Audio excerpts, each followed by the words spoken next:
This is CBC Winnipeg News.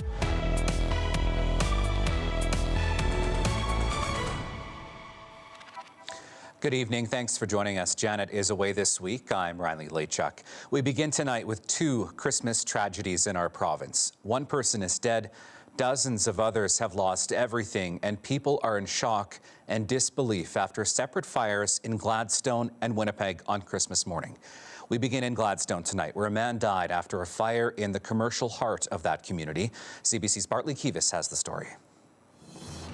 This is what's left of the Gladstone Hotel, 2 days after a blaze that forced volunteers from 3 fire departments out of their beds on a -26 morning.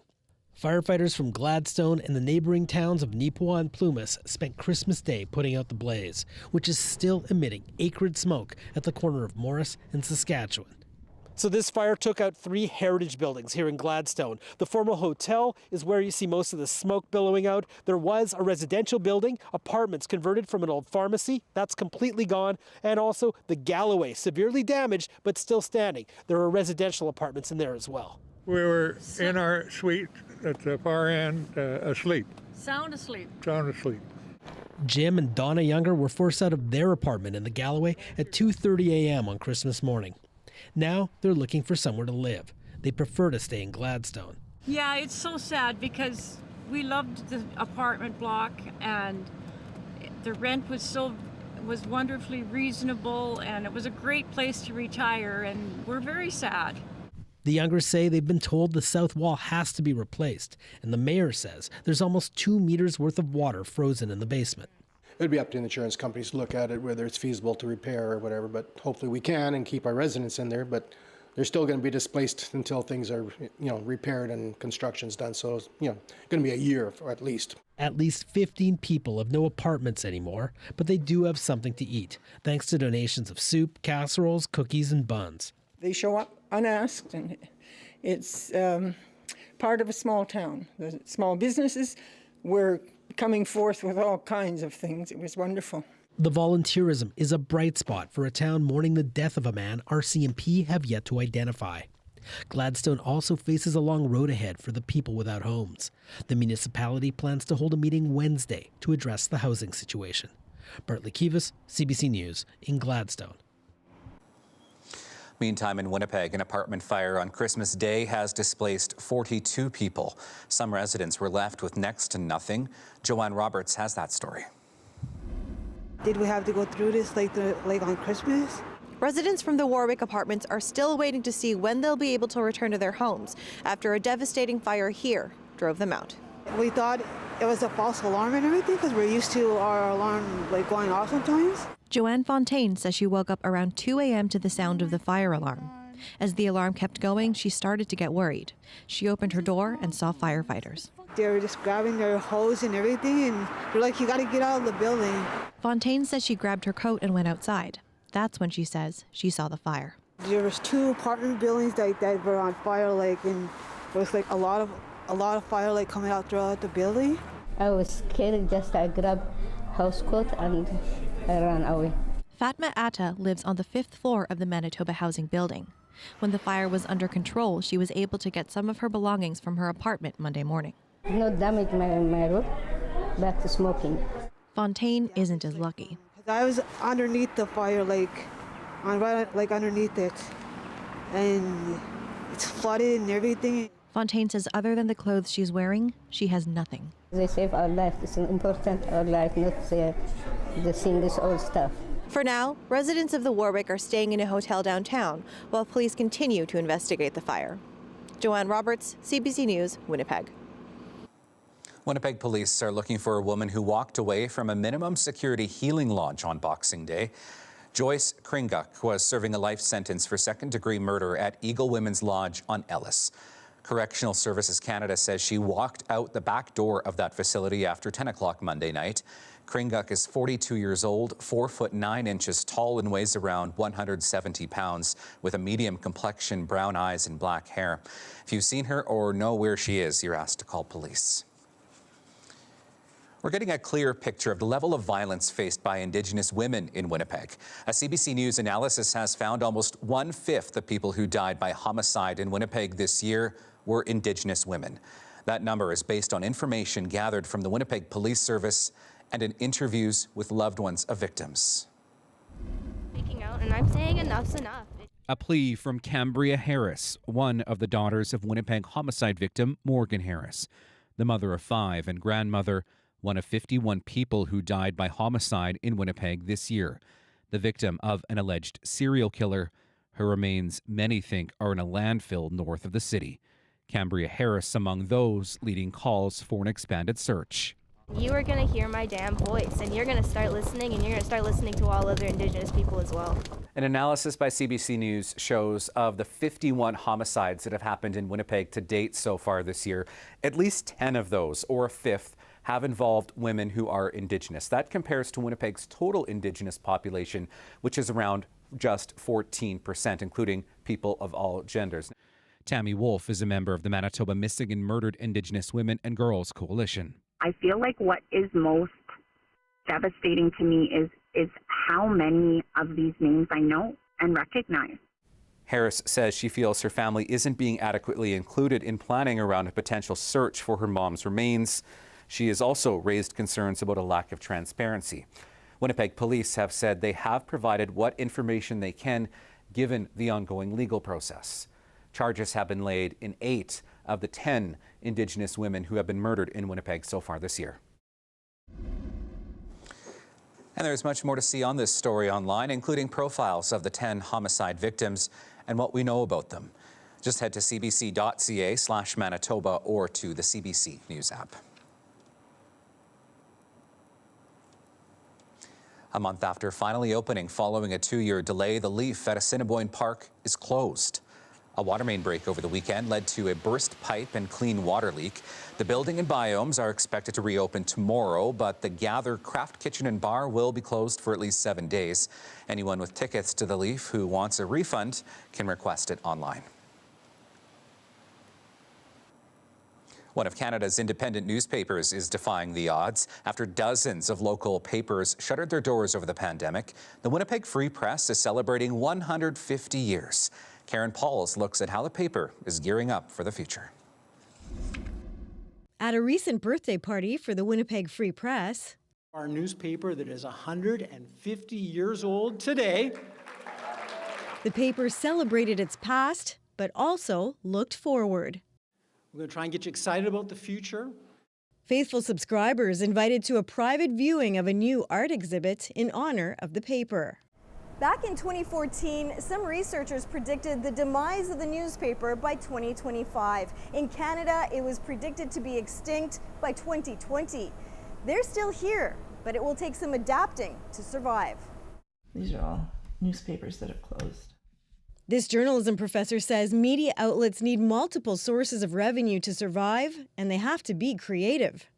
For example, the Free Press is sharing an environmental reporter with the nonprofit online magazine The Narwhal, with funds donated by the Winnipeg Foundation.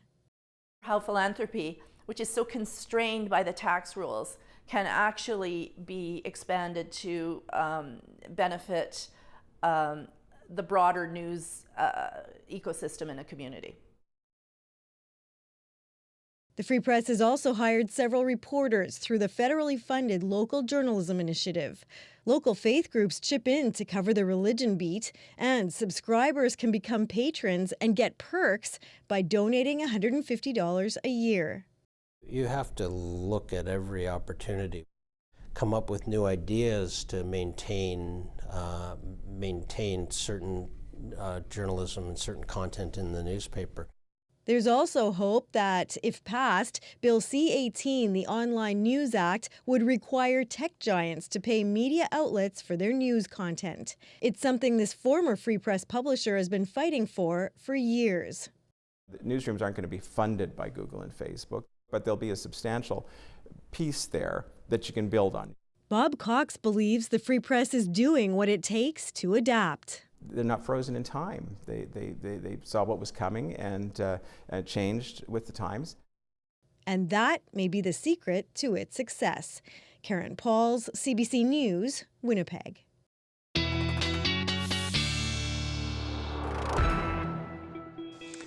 Meteorologist John Sauder joins us now with our first look at the forecast, and you say we're in for a little bit of messy weather in parts of the province. Yeah, we have some warnings that talk about some snowfall, west central Manitoba, and some freezing rain ahead of a warm front that is moving through. Have a look at the map here. The freezing rain is south of the Trans-Canada and really the southwest corner of the province, anywhere from Pilot Mound, even right around the Morden area, very close to Morden, but through Killarney, Deloraine, and out into Minto and the southwest corner of the province. Right now, the freezing rain is in Saskatchewan, and the warning continues off in that area. And then the north side of the low pressure system, obviously colder, talking about 5 to 10 centimeters of snow through areas like Dauphin, Swan River, Roblin, and Russell, Rossburn included in that as well. So getting some snow in these areas tonight. Now, right now on radar, and the radar will show us a little bit of blue, a little bit of pink. The blue that you'll see in this 3-hour loop is rain. That's reaching the ground as liquid, or at least the radar is seeing it above the ground as liquid. But if we go a little bit farther west, we can see some pinks, especially just on the left side of your screen around Regina, where right now freezing rain is happening. So that's why that warning is in southeastern Saskatchewan, southwestern Manitoba, and that freezing rain is just ahead of the warm front. Temperatures really won't go all that far tonight as far as dropping. Right now we're at -10. We've been kind of stuck at -10 through most of the day. Looks like this on Futurecast, and as we get into the late evening here, we're going to start to see some snow even up into the Red River Valley, and then the whiter reflections here, the snow up around Dauphin, Swan River lasts overnight into tomorrow. And then you see these little patches of pink, and that's the freezing drizzle or ice pellets because of the vertical temperature profile. The snow that's really high up will come through this warm layer and refreeze into a little ball of ice and sort of bounce on the ground. That's different than freezing rain, which is super cooled water droplets that freeze on contact, and that's more dangerous, more expensive as well. As we get in through the rest of the day on Wednesday, we can expect some more snow on into the afternoon, or bands of it moving up through the Interlake. And then Thursday is generally a cloudy day, but Friday we start to see brighter skies and cooler conditions on into the end of the week. So snowfall next 24 hours, not a lot here in the Red River Valley. The higher amounts are to the west and up to the northwest in the Parklands region. So that's up to about this time tomorrow. Tonight, though, only -11. Some ice pellets mixed with some snow. I think we'll get 1 to maybe 2 centimeters here in Winnipeg. We'll see a little bit of that in the morning. And then a generally cloudy day, although on Futurecast, latest run showed us just a little bit of that snow on the way into tomorrow. I want to show you tomorrow's forecast across the north. Some accumulating snow in the west and through Norway House. Otherwise, we're looking at just some light snow in Thompson and a cold sun cloud mix in Churchill, a high of -24. And then as we look at the south, we've got some accumulating snow in the Parklands region. Otherwise, light snow mixed with some ice pellets. And out into northwestern Ontario, some of that could be mixed with some freezing drizzle tonight and on into tomorrow around Kenora, Fort Francis, and in Dryden. Your 7-day forecast is still to come. Weather Update is brought to you by Home Equip, your trusted local source for Pride Mobility scooters. From sales to rental and repair, our team is here to serve you.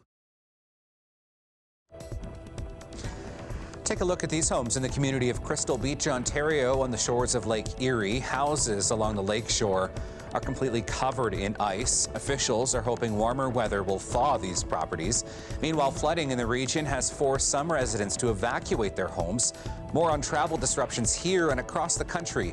Up next, you're watching CBC Winnipeg News.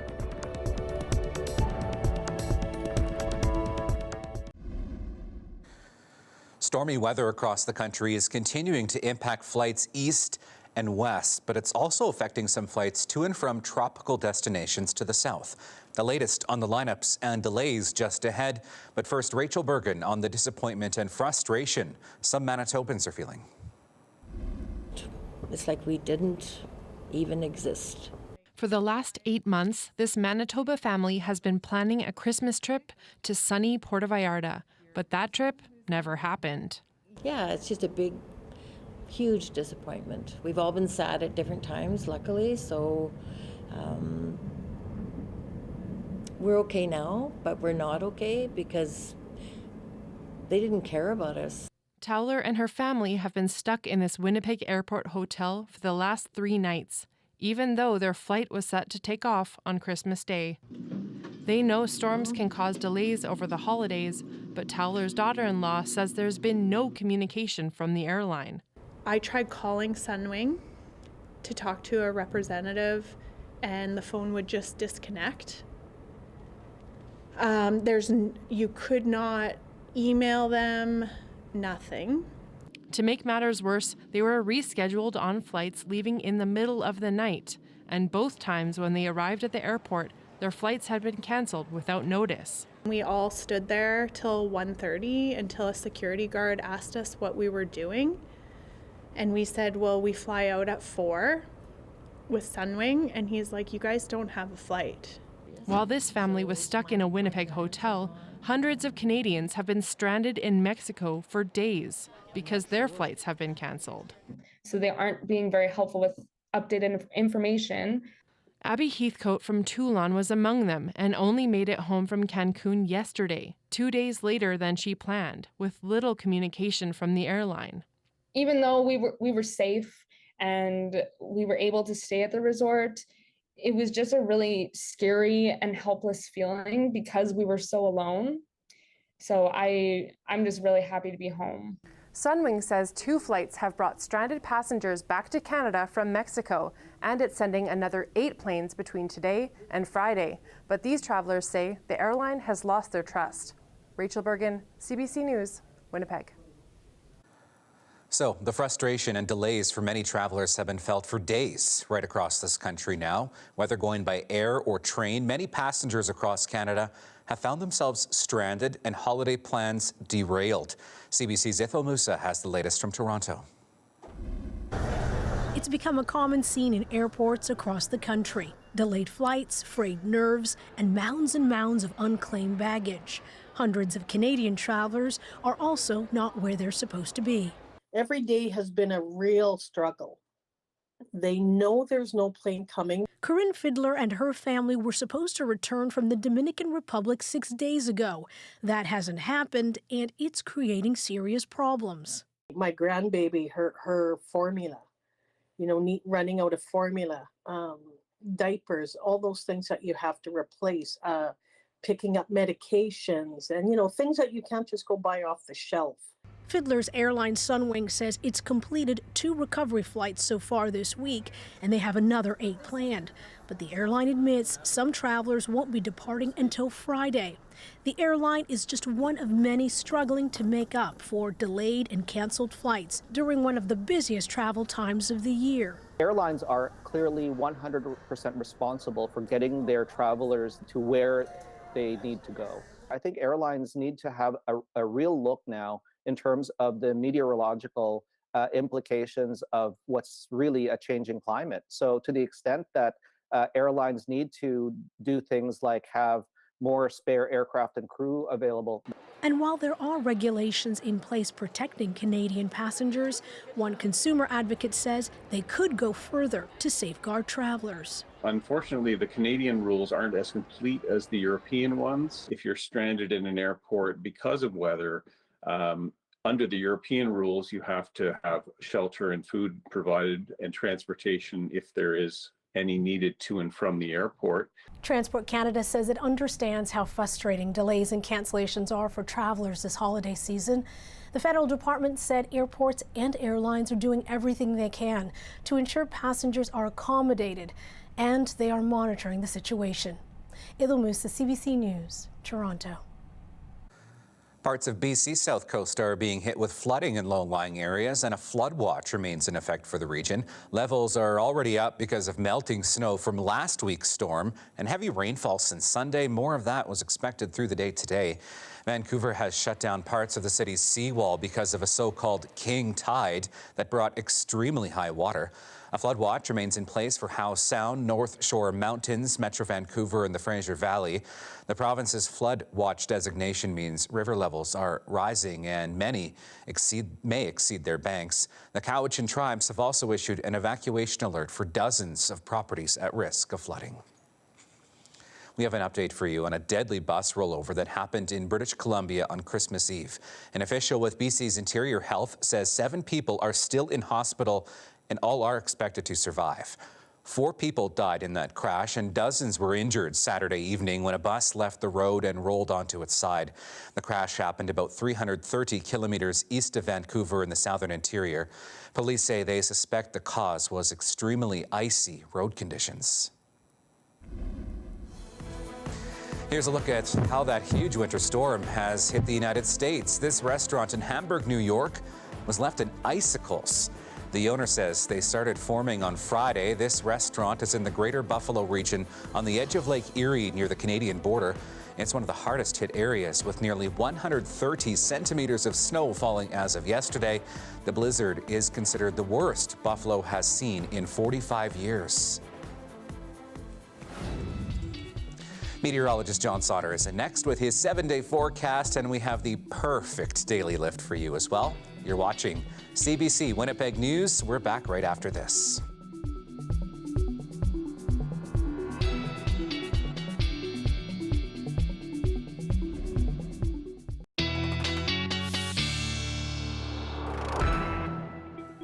We'll see some snow mixed with ice pellets tonight, early tomorrow, maybe a little bit more snow tomorrow afternoon, but it will be a mild day and fairly light winds out of the east at -4 degrees. Haven't seen that in a while. -7 Thursday, then we start to cool off a little bit as we brighten up toward the weekend. -10 on Saturday, New Year's Eve, and then a -9 on New Year's Day, and pretty seasonal heading on into next week. Now, it's the perfect combination, I say perfect combination for yogis and feline friends combined. He wrote that, he made me say purr. I definitely did write the script. A Winnipeg Yoga Studio invited people today to take a good long cat stretch alongside cuddly felines up for adoption. That is tonight's Daily Lift.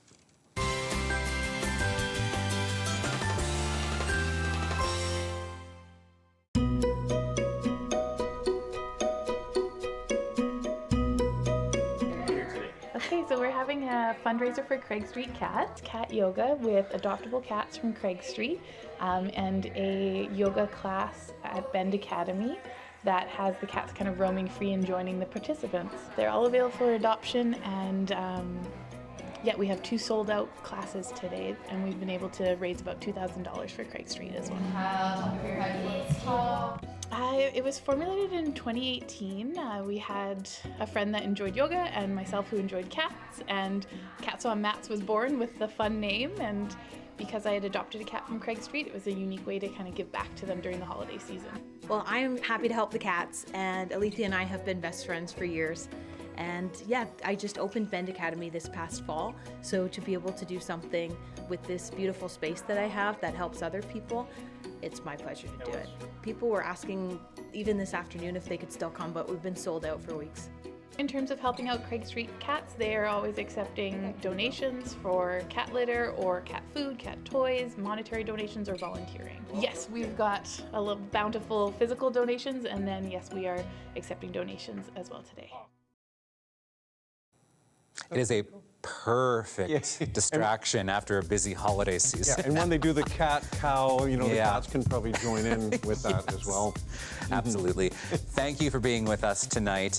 Be well. We'll see you tomorrow at 6. Good night. Southwest corner of the province, we've got that freezing rain warning. Please be careful driving.